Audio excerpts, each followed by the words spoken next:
Hi, I'm Tim. Welcome to Watchbox, and thanks for logging on. If you love this watch, email me, tmosso@thewatchbox.com. It's in the description below. It is your purchase and pricing email question line for buying this or any watch you see on any Watchbox platform. Please reach out to me directly. Email tmosso@thewatchbox.com for pricing details. Today, we are discussing a rare Audemars Piguet Edouard Piguet Tourbillon Grande Date. In white gold, this F-Series watch measures 34.4 millimeters from 9 to 3, not including the crown, 12.3 millimeters thick from lug tip to lug tip. It is 51 millimeters and has a 26 millimeter spacing between the lugs. We'll zoom out, throw this watch on my wrist, and you can see it is a sizable timepiece. In fact, I would recommend you wear this watch on a wrist of at least 17 centimeters circumference.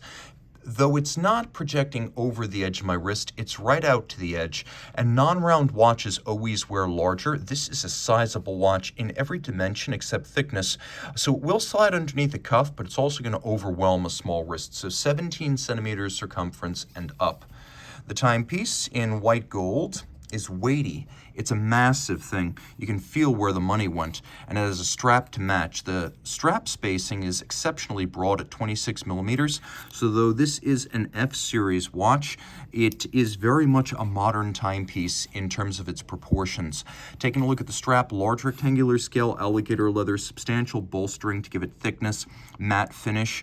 We have a monotone stitch on the flank and a folded edge. We have calfskin on the bottom. You can see that this is an Audemars Piguet factory strap in outstanding condition, and that it is a custom size for the watch. The watch comes with a single folding matching white gold AP logo style clasp for some protection against droppage, and then the case is set and finished in profile, and then it has polish along the hoods of the flanks and the lugs. There's a little bit of a fluting in profile to break up the visual mass, and you can see that between the lugs the profiles are entirely polished. We have an AP logo crown, and if you're wondering why this watch is so white for a white gold timepiece, it looks like platinum, doesn't it? Well, AP uses a rhodium plating on its white gold so that its white gold looks like platinum. It's just house style. They still do it today. They prefer every white metal to look brilliantly bright, so it's not a darker gray gold tone. This is actually rhodium that you're seeing here. There's a pusher adjuster on the flank for the Grande Date, which is a double-digit date located at 12 o'clock. It does have a little frame in white gold. We have white gold hands. Then we have guilloche. We have a sun ray motif surrounding the center dial, which with another little mini rayon, and between the two rayons we have the hour track in lacquered, radially arrayed Roman numerals, including a watchmaker's 4. There is a tourbillon down at 6 o'clock. It's a 1-minute tourbillon beating away at 21,600 vibrations per hour. It's free sprung. All the adjustments are done by a variable mass, or I should say variable inertia balance. And as it beats weight, it's 3 hertz and acts as the seconds hand for the dial. It is actually oscillating on a overcoil hairspring, so no matter the position of the watch, gravity will have minimal effect on the time deviation. The overcoil helps to center the mass of the hairspring so that gravity has less of an effect on positional deviation of the watch, and it is adjusted in a high horology and chronometer style 5 positions. This 23 jewel movement has a beautiful architecture from the mainspring barrel at the top through the center wheel and the train all the way down to the tourbillon itself. You'll note that the tourbillon bridge, top and bottom, made of steel and black polished on its tops with mirrored anglage on its edge, which you can see quite well from this angle. You can see those mirrored bevels lighting up. You could see the same on this side. You could see that all of the bevels are finished manually, not mechanically.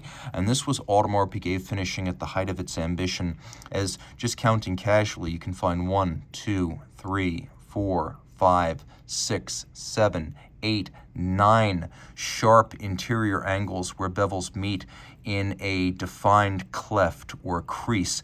That is very difficult to do, and that can only be done manually. Machines don't make bevels like that. You can also see how broad and round the bevels are compared to the striated straight line of modern machine-finished AP beveling.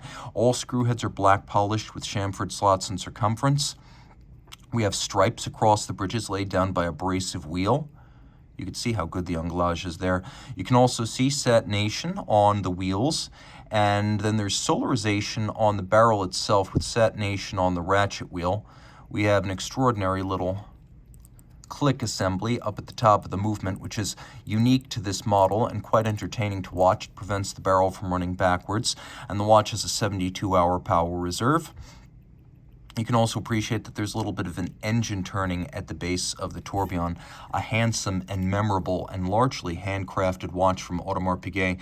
AP does not invest nearly as much time hand finishing its watches these days, and frankly, you're not going to find an AP watch from the brand new priced anywhere near this one with this level of finishing. This is the kind of watch that made AP Holy Trinity long before it started cranking out octagonal sports watches.